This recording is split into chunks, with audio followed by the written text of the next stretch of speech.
Yang kami hormati ibu-ibu guru TKB 1 Ngerangan, TKB 2 Ngerangan, dan juga TKB Jambraan. Terima kasih atas kehadirannya. Alhamdulillahirrabbilalamin. Puji syukur atas kehadiran Allah Subhanahu wa Ta'ala yang telah memberikan rahmat dan hidayahnya kepada kita, sehingga pada siang hari ini kita masih dapat berkumpul di dalam kegiatan pemaparan program rencana tindak lanjut dalam KBS, yaitu Kombel Belajar di Sekolah komunitas belajar sekolah di sini. Saya memberi nama Kombel di sini yaitu Kombel Belajarnya Tabasara Kombel Belajar TKB 1 Ngerangan. Dan tak lupa semoga sholawat serta salam selalu terlimpah curahkan kepada uswatun hasanah kita Nabiullah Nabi besar Muhammad sallallahu alaihi wasallam. Ibu-ibu, selamat datang di TKB 1 Ngerangan. Terima kasih atas kedatangannya. Izinkan saya di sini untuk memaparkan program rencana tindak lanjut saya. Di sini sudah ada saya Kurniati Lestari dari TKB 1 Ngerangan, dan di sini ada Pak Fasil saya yaitu Pak Deni Rahmat Santoso, itu fasilitator saya. Saya mengikuti diseminasi PJOK PKK PJOK tahun 2024 di Kabupaten Klaten. Untuk program rencana tindak lanjut saya mengambil judul yaitu permainan tradisional untuk meningkatkan kebugaran dan kerjasama. Karena apa? Karena di sini permainan tradisional itu sudah sekarang itu anak-anak itu sudah minatnya berkurang dalam permainan tradisional. Biasanya anak-anak itu lebih suka dengan bermain HP, bermain gadget Di situ ada permainan banyak sekali seperti Mobile Legends dan lain-lainnya. Saya juga tidak hafal. Nah, lanjut Pak. Di sini ada latar belakang. Kenapa saya mengambil judul itu? Yaitu ada latar belakangnya. Latar belakangnya yaitu peserta didik kita saat ini sudah masuk sebagai generasi Z yang menerima arus informasi secara cepat melalui media internet. Putra-putrinya Bapak Ibu juga seperti itu, yang punya anak-anak biasanya saat saya sudah remaja. Sebagai informasi, ini mengandung nilai-nilai yang kadang tidak sesuai dengan nilai-nilai tradisi luhur Indonesia. Bermain tidak lagi menjadi aktivitas fisik yang menjadi tumbuh kembang anak. Nah, di sini permainan yang sekarang dimainkan adalah kebanyakan itu game online. Maka program permainan tradisional untuk meningkatkan kebugaran dan kerjasama dapat memberikan ruang bagi suara, ada pilihan, dan juga kepemilikan setiap peserta didik. Suara peserta didik di sini dapat berarti kita dapat mendengarkan ide, pendapat, dan juga kebutuhan peserta didik. Sedangkan untuk suara peserta didik dapat berarti itu untuk pilihan peserta didik dapat memberikan kesempatan kepada peserta didik untuk memilih aktivitas, permainan, atau aturan yang mereka sukai. Sedangkan untuk kepemilikan peserta didik, kita dapat memberikan peran penting dalam keberhasilan program. Ada rasa tanggung jawab dan kepemilikan atas program.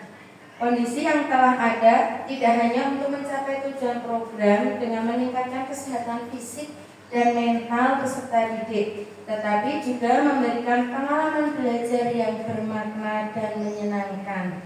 Nah, di sini itu latar belakangnya. Next, Pak.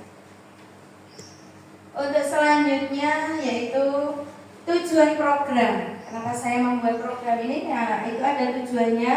Tujuan yang untuk pertama yaitu meningkatkan minat dan partisipasi peserta didik dalam aktivitas fisik melalui permainan tradisional. Nah, banyak sekali permainan tradisional di daerah kita, Ibu-ibu. Kira-kira apa saja masih ingat permainan kita dulu apa saja? Oh, ada gobak sodor. Ada apa lagi masih ingat? Jamuran, bagia, ada lompat tali. Nah, sekarang memang permainan-permainan tradisional memang minatnya anak-anak berkurang. Dan untuk yang nomor 2 yaitu mengembangkan keterampilan motorik, bisa untuk mengembangkan keterampilan motorik kasarnya dengan permainan tradisional itu, dan sosial. Sosial itu anak-anak bisa berinteraksi dengan teman-temannya, bersosial. Nanti bila dibuat kelompok nanti bisa bersosial, dan juga kognitif peserta didik. Untuk yang nomor 3 yaitu membentuk karakter peserta didik yang sportif, jujur, dan bertanggung jawab. Dengan permainan tradisional itu bisa menumbuhkan peserta didik itu bisa menjadi sportif dan juga jujur dan bertanggung jawab. Dengan permainan bagian nanti kita bisa modifikasi dengan pertama anak-anak untuk praktek, kedua nanti kita mengadakan perlombaan di bagian anaknya, itu nanti akan membentuk karakter peserta didik menjadi sportif, jujur dan bertanggung jawab. Untuk yang nomor 4 yaitu menciptakan komunitas belajar yang aktif dan kolaboratif. Nanti anak-anak bisa belajar secara aktif, tidak hanya pasif diam saja, tapi bisa belajar dengan aktif dan bisa berkolaboratif dengan teman-temannya.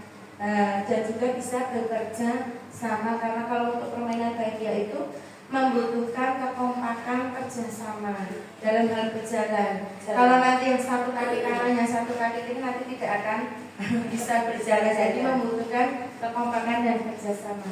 Next.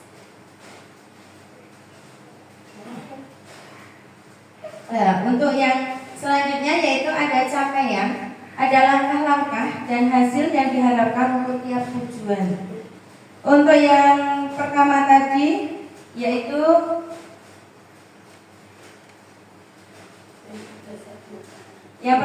meningkatkan minat dan partisipasi peserta didik dalam aktivitas fisik melalui permainan tradisional.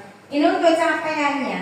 Untuk capaiannya nih, di sini ada peserta didik itu lebih sering memilih untuk bermain permainan tradisional dibandingkan dengan kegiatan pasif lainnya.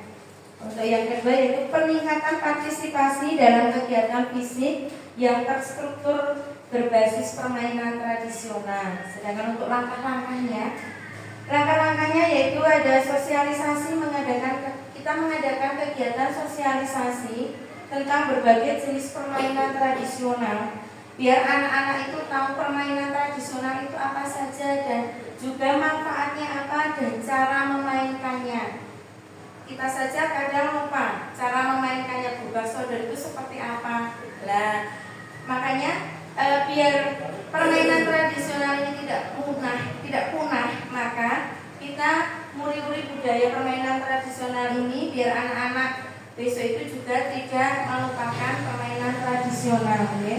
Untuk selanjutnya yaitu ada lomba, yaitu mengadakan lomba permainan tradisional dengan berbagai kategori. Kategori nanti dibedakan menjadi usia, mungkin kelompok A sama kelompok B itu nanti tingkatannya berbeda karena kemampuannya juga berbeda. Untuk hasil yang diharapkan di sini, yang pertama itu meningkatnya frekuensi aktivitas fisik peserta didik. Yang kedua, terciptanya suasana sekolah yang lebih aktif dan menyenangkan. Dengan permainan tradisional itu bisa membuat peserta didik menjadi lebih aktif dan menyenangkan. Yang ketiga yaitu meningkatkan kesadaran akan pentingnya kesehatan dan kerjasama. Untuk yang kedua yaitu mengembangkan keterampilan motorik, sosial, dan kognitif peserta didik. Untuk capaiannya itu ada peningkatan koordinasi, keseimbangan, kelincahan, kekuatan otot, dan kekompakan. Itu capaian dalam permainan tradisional yang saya lihat itu memang membutuhkan yaitu koordinasi, membutuhkan keseimbangan, kelincahan, dan juga kekuatan otot dan kekompakan itu tadi. Untuk yang selanjutnya itu peningkatan kemampuan bekerja sama, berkomunikasi, berkompetisi secara sehat serta empati terhadap teman. Untuk langkah-langkahnya di sini ada, kita sesuaikan tingkat kesulitan permainan dengan usia dan kemampuan peserta didik. Yang kedua, pilih permainan yang secara spesifik melatih keterampilan motorik, sosial, dan juga kognitif tertentu. Untuk hasil yang diharapkan di sini yaitu peserta didik memiliki tubuh yang lebih sehat dan bugar. Kemudian peserta didik lebih mudah beradaptasi dalam kelompok, saling menghargai perbedaan dan menyelesaikan konflik. Tidak menutup kemungkinan nanti dalam suatu permainan itu ada konflik. Nah, di situ anak-anak juga bisa belajar dalam hal menyelesaikan konflik, menyelesaikan masalah, termasuk itu juga konflik ini. Dan untuk selanjutnya yaitu peserta didik lebih kreatif, kritis dan mampu memecahkan masalah. Untuk yang ketiga ada membentuk karakter peserta didik yang sportif, jujur dan bertanggung jawab. Untuk capaiannya, yang pertama meningkatkan sikap sportivitas, kerjasama, kejujuran dan tanggung jawab. Untuk yang selanjutnya yaitu terbentuknya jiwa kepemimpinan dan kemampuan menyelesaikan masalah belaka dan menumbuhkan jiwa kepemimpinan, karena nanti dalam permainan itu ada yang menjadi pemimpin biasanya ngasih aba-aba, kanan, kiri, nah itu bisa menjadi pemimpin ya, nanti mengikuti arahan dari pemimpin itu. Untuk langkah-langkahnya, yang pertama yaitu kita diskusi, yaitu melakukan diskusi setelah bermain untuk membahas nilai-nilai yang terkandung dalam permainan tadi apa saja. Terus yang kedua yaitu ada evaluasi diri, membantu peserta didik melakukan evaluasi diri terhadap perilaku mereka selama bermain. Untuk hasil yang diharapkan yaitu terbentuknya karakter peserta didik yang lebih baik. Terus meningkatkan kemampuan bersosialisasi dan berinteraksi dengan orang lain. Dan selanjutnya nomor 4 yaitu menciptakan komunitas belajar yang aktif dan kolaboratif. Capaiannya yaitu seluruh stakeholder, yaitu ada guru di sekolahan itu stakeholder, ada guru, ada peserta didik, ada orang tua dan ada komunitas yang terlibat aktif dalam perencanaan, pelaksanaan dan juga evaluasi program. Selanjutnya yaitu terjadi pertukaran pengetahuan dan pengalaman terkait permainan tradisional dan pembelajaran aktif. Untuk langkah-langkahnya yaitu saya di sini melibatkan ibu kepala sekolah, ada guru kelas, ada perwakilan dari peserta didik, ada dari orang tua dan ada dari tokoh masyarakat yang terkait dengan permainan tradisional. Selanjutnya yaitu melakukan pertemuan secara rutin untuk membahas perkembangan program, berbagai informasi dan merencanakan kegiatan. Hasil yang diharapkan dalam menciptakan komunitas belajar ini, hasil yang diharapkan yaitu anggota komunitas itu memiliki pengetahuan dan keterampilan yang lebih baik terkait permainan tradisional dan pembelajaran aktif peserta didik lebih mudah beradaptasi dalam kelompok, menghargai perbedaan dan menyelesaikan konflik. Selanjutnya yaitu program menjadi lebih efektif dan efisien karena adanya masukan dari berbagai pihak. Selanjutnya yaitu untuk struktur program dan mitra dalam komunitas belajar. Suatu program itu membutuhkan sebuah struktur program dan juga membutuhkan mitra dalam komunitas belajar. Di sini untuk struktur program permainan tradisional untuk meningkatkan kebugaran dan kerjasama itu dapat mempertimbangkan faktor-faktor ada seperti kelas, ada usia, ada ruang, waktu pelaksanaan dan kapan program kegiatan akan dilakukan. Di sini untuk yang pertama yaitu kelas. Target sasaran saya di sini yaitu peserta didik. Peserta didik kelompok A dan kelompok B di TK Abas 1 Ngerangan. Untuk usianya saya mengambil usianya karena di TK ya, usia TK itu antara 4 sampai 6 tahun. Dan untuk ruang, saya mengambil untuk ruang kelas itu sebagai digunakan untuk merencanakan, mendesain konten dan menyusun strategi permainan tradisional. Halaman sekolah nanti saya gunakan sebagai lapangan untuk melaksanakan keterampilan gerak permainan tradisional. Tidak mungkin kan saya mengambil di ruang kelas untuk permainan bagian nanti di ruang kelas karena resiko licin dan sebagainya. Untuk waktu pelaksanaan, untuk program permainan tradisional ini untuk meningkatkan laksanakan setiap hari Sabtu nanti setelah selesai pelaksanaan proses pembelajaran. Yang kelima yaitu untuk program-program permainan tradisional untuk meningkatkan kebugaran dan kerjasama akan dilakukan pada bulan November ini dan juga bulan Desember, karena bulan November ini tinggal 2 minggu karena sudah dapat 2 minggu. Nanti akan saya lanjutkan ke bulan Desember. Nah, nanti untuk rinciannya yaitu untuk minggu ketiga bulan November nanti saya sosialisasi tentang program. Untuk minggu keempat bulan November saya menontonkan video permainan tradisional kepada anak-anak biar anak-anak mengetahui, tahu itu permainan tradisional bagian itu seperti apa, permainannya seperti apa, bagaimana caranya, seperti itu.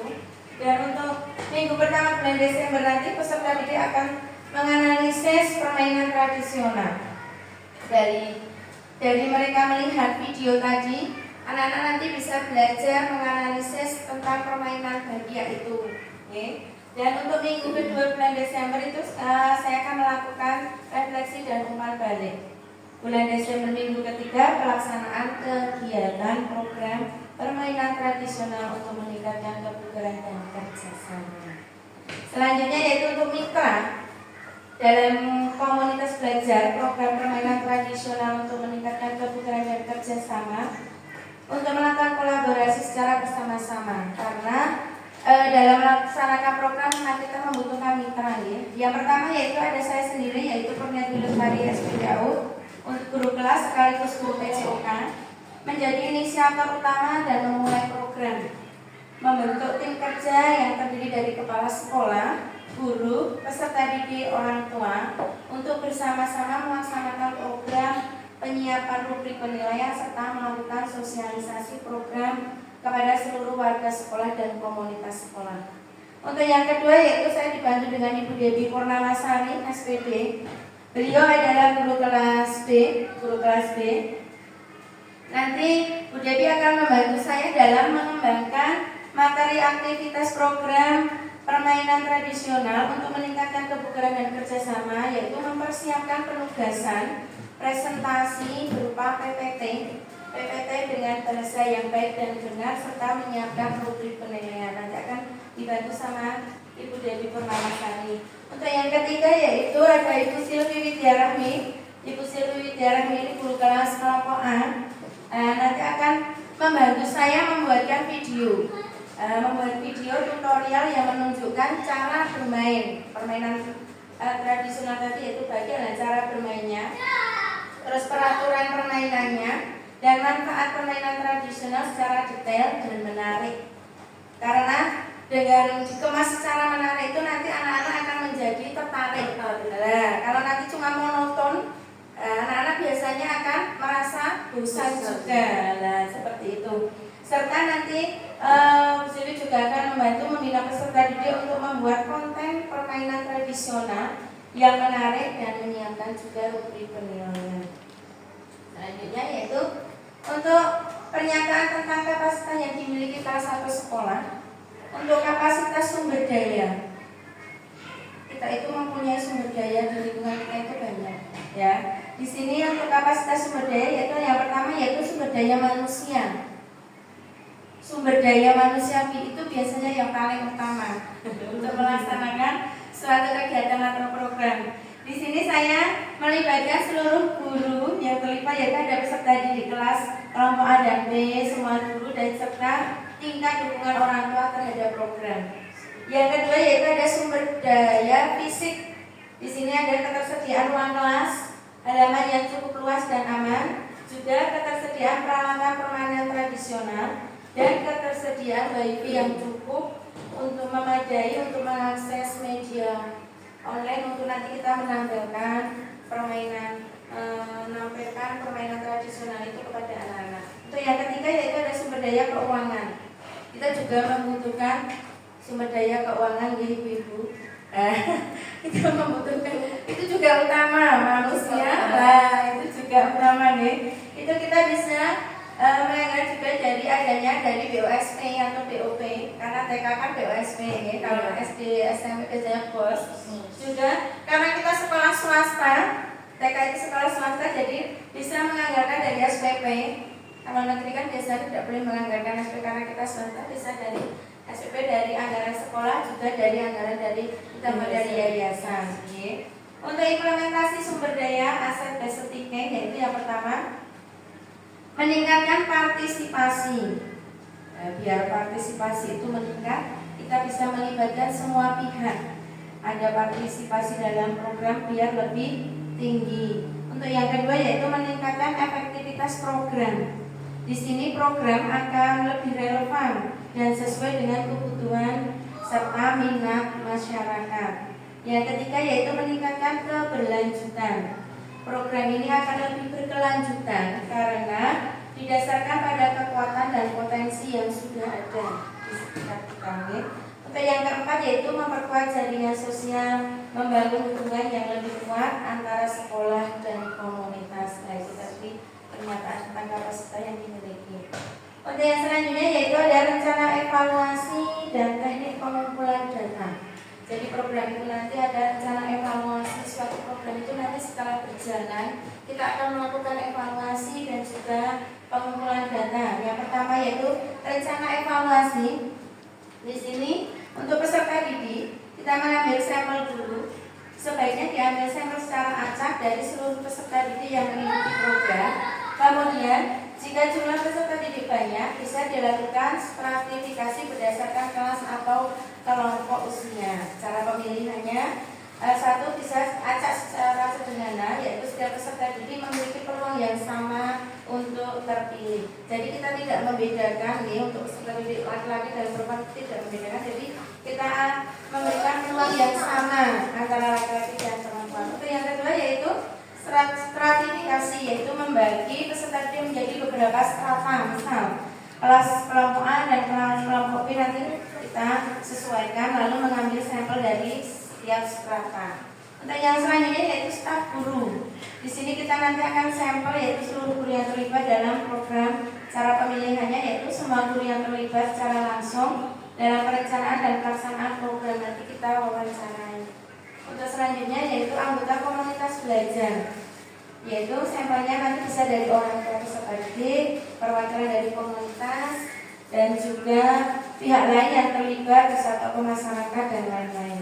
Cara pemilihannya nanti kita ambil orang tua peserta didik, dapat dipilih secara acak juga dari daftar orang tua peserta didik, peserta program. Kemudian ada komunitas sekitar nanti dipilih berdasarkan keterlibatan mereka dalam program, bisa sering hadir dalam kegiatan. Dan untuk yang ketiga yaitu pihak lain dipilih berdasarkan peran mereka dalam program. Selanjutnya untuk teknik pengumpulan data, saya mengambil ada wawancara, angket, observasi, dan dokumentasi. Wawancara nanti bisa dilakukan secara tatap muka atau bisa juga melalui telepon atau online. Kalau terkendala nggak bisa langsung ketemu karena kesibukan, bisa nanti melalui telepon atau online. Yang kedua yaitu pertanyaan disusun secara terbuka agar responden itu dapat memberikan jawaban yang lebih mendalam. Angket nanti saya berikan untuk orang tua untuk mengisi angket secara mandiri. Dan untuk yang kedua angket nanti berisi pertanyaan tertutup dan terbuka. Nah, yang selanjutnya yaitu ada observasi. Dalam observasi ini yaitu melakukan pengamatan langsung. Kita sebagai guru bisa mengamati langsung kegiatan program itu yang berlangsung untuk melihat interaksi peserta didiknya, penggunaan fasilitasnya, dan kita juga melihat kendala nanti yang muncul. Kita nanti jadi bisa untuk melakukan permasalahan apa kendala yang muncul, kita nanti bisa menyelesaikannya. Untuk yang selanjutnya yaitu ada dokumentasi.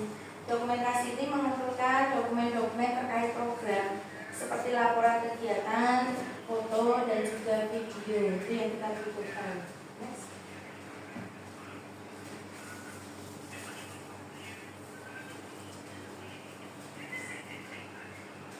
Nah, ini ada kemungkinan tantangan.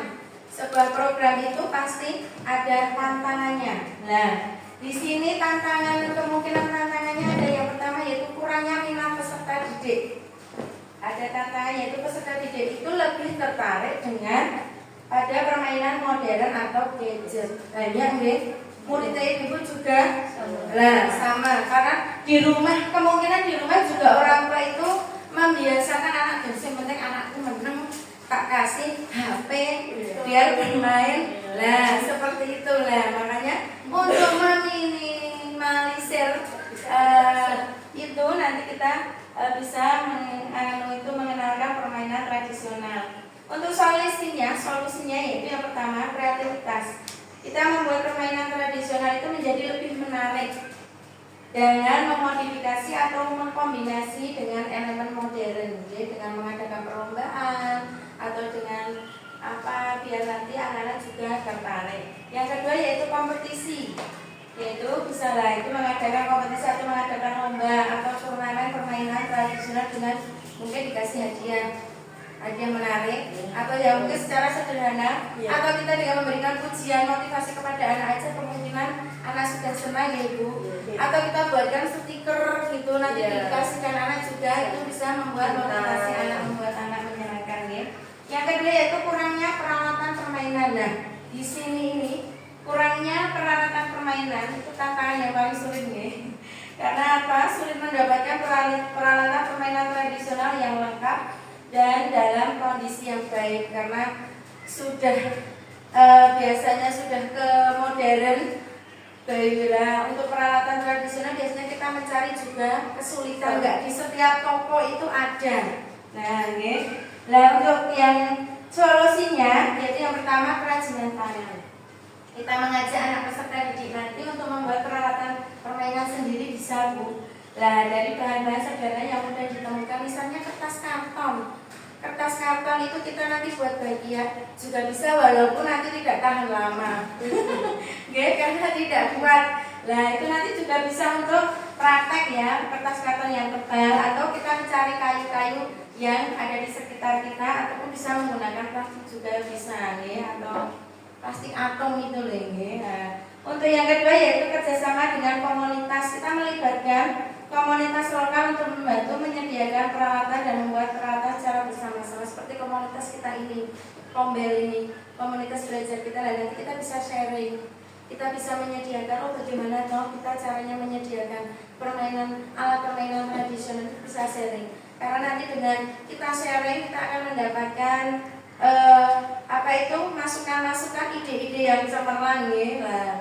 Beda dengan kita berpikir sendiri, dengan kita melibatkan komunitas belajar nanti hasilnya berbeda. Nah, untuk yang selanjutnya yaitu daur ulang, yaitu memanfaatkan barang bekas untuk dijadikan peralatan permainan. Yang ketiga kemungkinan tantangannya yaitu kurangnya dukungan dari lingkungan, yaitu kurangnya dukungan dari orang tua, masyarakat atau pemerintah. Biasanya orang tua sok takut, aja dolanan pilih manja, aja dolanan penekan le, kok ndak jatuh, main bahagia, merasa ibarat orang tua takut kok ndak jatuh dengkule, semakin melenceng lah. Seperti itu nggih. Lah solusinya yaitu kita mengadakan sosialisasi, melakukan sosialisasi kepada masyarakat, orang tua tentang pentingnya melestarikan permainan tradisional ini.